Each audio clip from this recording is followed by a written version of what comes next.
So let's look at how we calculate the coefficient of variation, which will give us an indication of how reliable our data is. So it's a really important statistic to run. So the first thing we have to do is calculate the standard deviation, and we'll do that by highlighting the 3 trials. And then we get our standard deviation, which is on average, how far is each trial from the average. So there's a huge standard deviation here. Now we need to calculate the average or the mean. Again, highlight those 3 trials, and there's our average score. So those trials are on average 4.8 centimeters from the mean.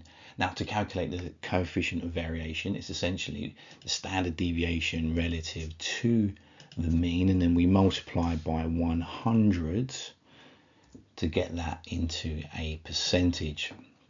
So the variation here between trials is about 11.2%, which of course is an awful lot.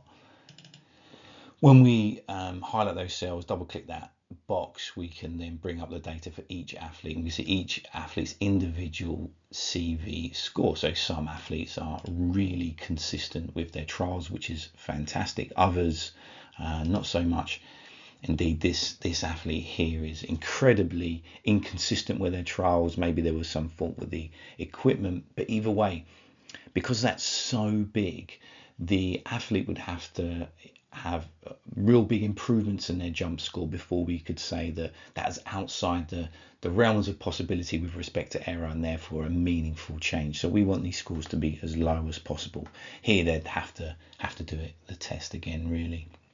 I think the counter movement jump is a capability test, is an indication of your maximum performance, and so I prefer to represent it with the maximum effort that they achieved across their 3 trials.